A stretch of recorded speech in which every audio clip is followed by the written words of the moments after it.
जय श्री राम सभी भक्तों को। जय माता की। फिर एक नई वीडियो के साथ हाजिर हो गए हैं और आज की जो हमारी वीडियो है इसमें आप बताइए कि पर्ची की अर्जी अगर लगाते हैं कैसे लगाई जाती है और कहाँ उस पर्ची को हम रखें, घर में कौन से ऐसे स्थान पे रखें और कैसे हमारी मनोकामना पूर्ण होगी। तो आज की वीडियो इसी विषय पे है। किसी भगत का ये सवाल था, तो अंत तक बने रहना, तभी आपको सारी वीडियो समझ में आएगी। और पहले भी हमने इस विषय पे वीडियो बना रखी है, तो उस विषय पे बहुत सारे लोगों ने ये कमेंट किया था कि उस पर्ची का क्या करें, तो वो भी बताएंगे। अंत तक बने रहना, तभी आपको सारी वीडियो समझ में आएगी। अगर वीडियो अच्छी लगती है तो लाइक करें, शेयर करें, कमेंट करें। चैनल पे पहली बार है तो चैनल को जरूर सब्सक्राइब करें। चलिए शुरू करते हैं आज की वीडियो। जय श्री राम।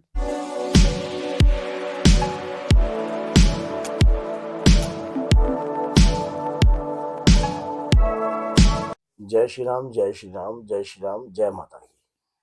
पर्ची की अर्जी कहते हैं कि पर्ची की अर्जी अपने बाबा को हम प्रसन्न करते हैं, अपने बाबा को मनाने की कोशिश करते हैं। और ऐसा नहीं है कि हनुमान बाबा प्रसन्न नहीं होते और अपने भक्त की मनोकामना पूर्ण नहीं करते। हनुमान बाबा प्रसन्न भी होते हैं और अपने भक्त की मनोकामना को पूर्ण भी करते हैं। हम एक पर्ची की अर्जी लगाकर अपने हनुमान बाबा को, अपने हनुमान दादा को, उन्हें आप कुछ भी कह सकते हो, दादा कह सकते हो, बाबा कह सकते हो, कुछ भी कह सकते हो, अपना सखा कह सकते हो, अपना भाई कह सकते हो।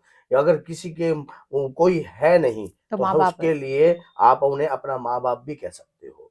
तो सबसे बड़ी बात ये होती है कि हनुमान जी को कुछ भी आप अपना कुछ भी इष्ट देव धारण करो, दादा धारण करो या गुरुदेव धारण करो, वो आपके ऊपर से है सब कुछ। जैसी जिसकी भावना प्रभु वैसा ही फल दे। भावना से ही सब कुछ होता है। अभी इसी प्रकार से आपके मन में बहुत सारी उमंगे उत्पन्न होती हैं कि ये तो बात हमने अक्सर सुनी है कि हनुमान जी कलयुग के जागृत देवता हैं। हनुमान जी जो है सारी दुनिया सो सकते हैं लेकिन हनुमान जी नहीं सो सकते, क्योंकि भगवान राम की कृपा के अनुसार, भगवान राम के कृपा के अनुसार वो जागृत हैं, क्योंकि वो हर वक्त राम नाम की सेवा में रहते हैं। हर वक्त राम नाम, जहां पर प्रभु कोई रात को रात्रि को तपस्या कर रहा होता है, कोई पूजा कर रहा होता है, तो हनुमान जी वहां भी आएंगे।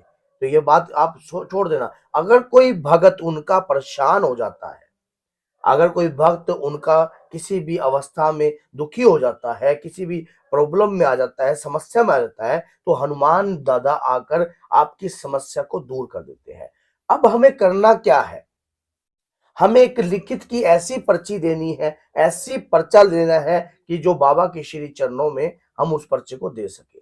उस पर्चे में आपकी कोई भी मनोकामना हो सकती है, जैसे कि आपकी विवाह की मनोकामना, आपके ऊपर कोई झूठा केस पड़ रहा है, कोई कत्ल का, कोई कोर्ट का, कोई कचहरी, किसी भी प्रकार का कोई भी, अगर ऐसी कोई दुर्घटना आपके साथ हो गई है या कुछ ऐसा हो गया, किसी ने आपको धोखा दे दिया है, किसी ने, आप ये ना सोचना, कई बार बहुत सारे जो यंग ब्लड होते हैं वो भी क्या करते हैं कि मान लो कोई किसी को धोखा, आप किसी को भी एहसास करवा सकते हो अगर कोई व्यक्ति गलत है। बाबा की कृपा जो है गलत व्यक्ति को एहसास करवाती है, गलत किसी का नहीं करती है। हनुमान जी की कृपा एहसास कराती है, एहसास करते ही व्यक्ति अपना मुंह मोड़ जाता है, ना वो कभी गलत आपके प्रति कर सकता।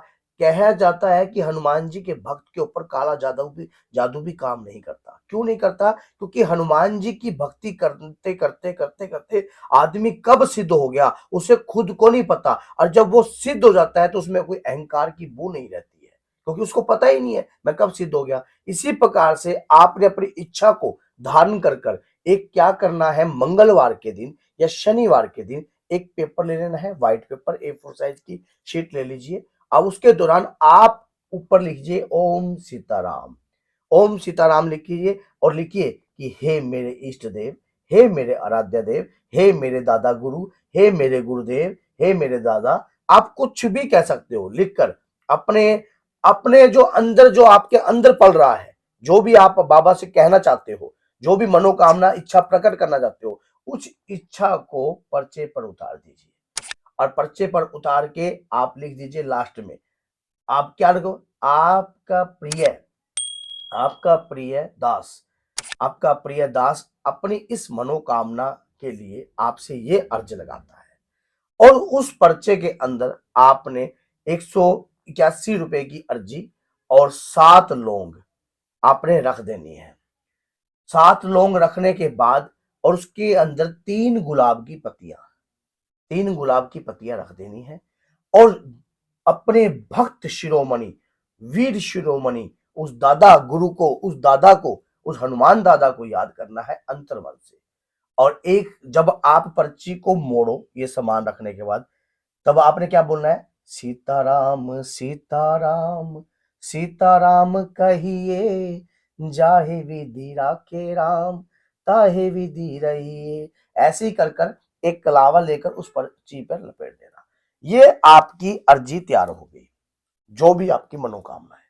उस मनोकामना के जब आप अर्जी को निर्माणित रूप में कार्य में लोगे, जब बना रहे होगे, उस दौरान एक बात और रख सकते हो आप कि हे प्रभु, मेरी ये अर्ज पूरी होने के बाद मैं अपनी इच्छा प्रकट कर रहा हूं कि मैं 11 लोगों को खाना खिलाऊंगा, जो भूखे हैं उनका सहायक बनूंगा, गौशाला में दान करूंगा, या गौशाला में मैं सवा मणि दूंगा, या गौ को अपने हाथों से कोई भी पेड़ा बनाकर या गौ की चारा। सेवा करूंगा। एक सेवा अपने जीवन में पकड़ लेनी है आपने, कोई भी एक सेवा अपने जीवन में पकड़ लीजिए कि मैं रोज गऊ को या तो उनके नाम की निर्मित रोटी निकालूंगा, या कुत्तों को मैं रोज बिस्कुट दूंगा, या डेली मैं पक्षियों को दाना दूंगा, या मछलियों को आटा दूंगा। कोई भी एक पुण्य का कार्य आप उठा लीजिए उस अर्जी से और जाकर सिर्फ हनुमान जी के चरणों में उस अर्जी को रख दीजिए।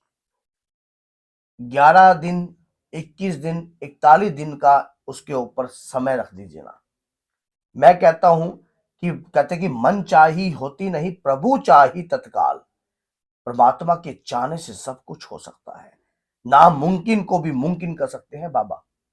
अगर आपने सच्चे मन से एक सेवा को उठा लिया और अपनी ये अरदास, अपनी ये अर्ज भक्त शिरोमणि, वीर शिरोमणि के चरणों में दे दी, इस पर्ची की अर्जी से वो मनोकामना पूरी हो सकती है जिसको आप असंभव को भी संभव करने की ताकत है सिर्फ बजरंग बली के अंदर।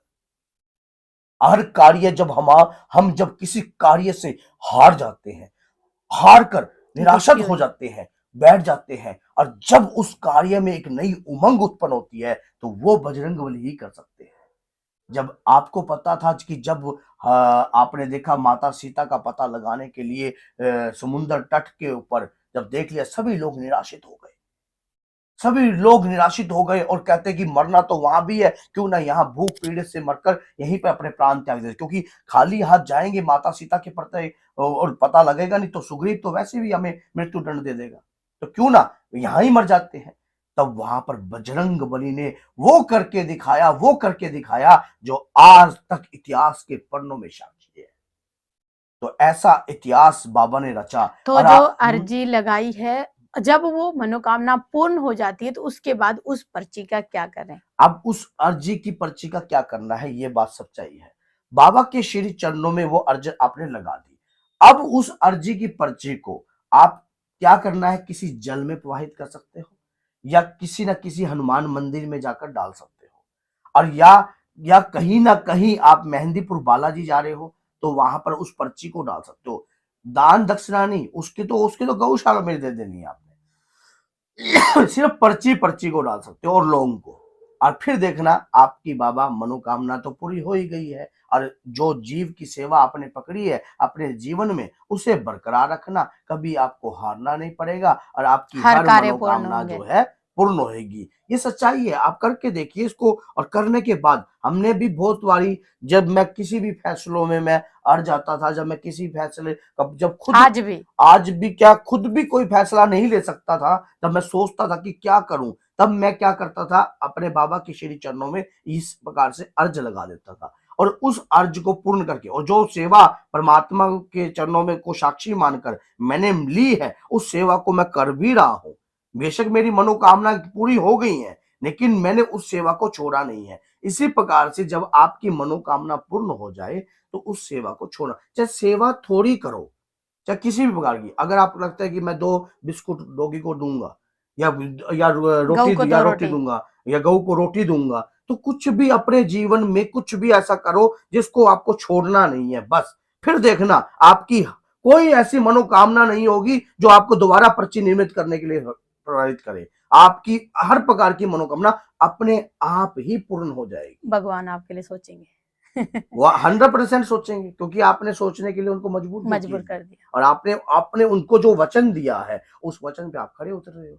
तो बोलिए जय सीताराम, जय श्री बालाजी महाराज। अगर आपकी कोई भी पर्ची की अर्जी है, तो मैं अपने बाबा से, अपने दादा से, अपने इष्ट देव से प्रार्थना करता हूँ कि हे बाबा, इन भक्तों की अर्जी स्वीकार कीजिए। जय माता दी।